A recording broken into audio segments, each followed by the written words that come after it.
Bonjour et bienvenue dans cette nouvelle vidéo de la Gazette de la psychogénéalogie dans la série Pouvoir être père sur le thème Quelle influence a une mère veuve noire sur son fils en tant que père.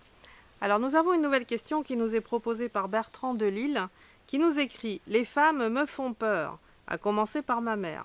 Comment leur faire confiance ?» Effectivement, alors je pense Bertrand que vous avez été élevé par une mère que l'on appelle veuve noire en psychogénéalogie.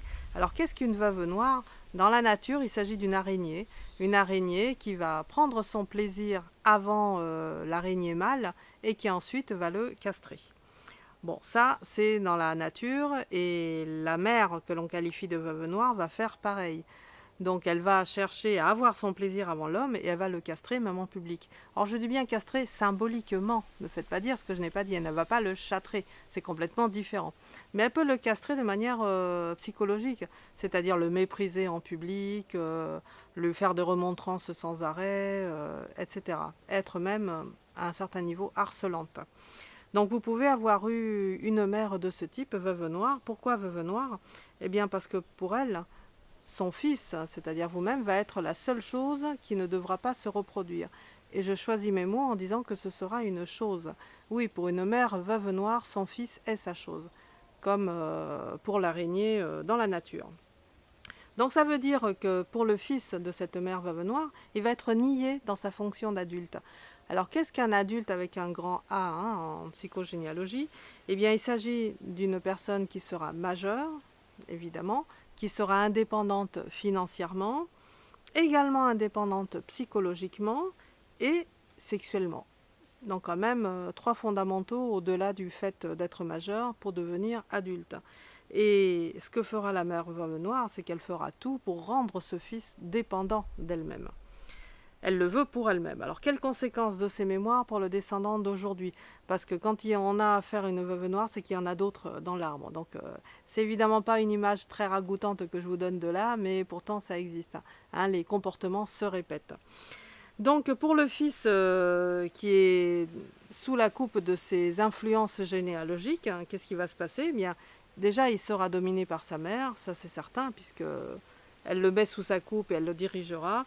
Il aura peur d'être amoureux, bien évidemment, parce qu'en étant dans les bras de maman, il ne peut pas regarder ailleurs. En tout cas, il y est interdit. Il aura peur d'amener une femme à la maison. Imaginez la scène, hein. Donc ça sera même quelque chose d'inconcevable pour lui, dans l'hypothèse où il sera amoureux. Il aura une peur panique de se reproduire, parce que alors ça, c'est formellement interdit par la mère. Et puis, il aura de toute façon peur de la femme en tant que mère, parce que ça lui rappellera trop sa propre mère. Donc déjà une, c'est difficile, en avoir deux exactement pareil, là c'est carrément impossible à vivre. Alors comment faire, évidemment, pour exister quand même en tant qu'adulte, en tant qu'homme, sur son rôle en tant que père, lorsqu'on a eu une mère veuve noire? Eh bien déjà, moi je dirais, la base c'est consulter un thérapeute pour devenir véritablement indépendant, c'est-à-dire arriver à se détacher de cette mère psychologiquement et sexuellement, et puis ensuite, évidemment, de manière physique. Ce qui veut dire vivre seul, indépendamment de sa mère, évidemment.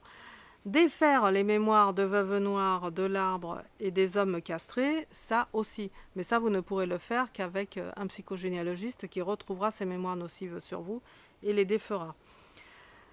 Admettre aussi, c'est une base, mais pour tous les jeunes auxquels je m'adresse, c'est qu'à l'âge de 25 ans environ, c'est-à-dire la fin des études, il faut naturellement être indépendant. Voilà, c'est-à-dire vivre seul, encore une fois, je rappelle les fonctions de l'adulte. Et puis, comprendre aussi qu'être amoureux et désirer une femme pour un homme, c'est quelque chose de naturel. Les deux peuvent être réunis. Donc, il n'y a aucun interdit à avoir à partir du moment où on est adulte, où on est indépendant, pour être amoureux et désirer une femme que l'on aime.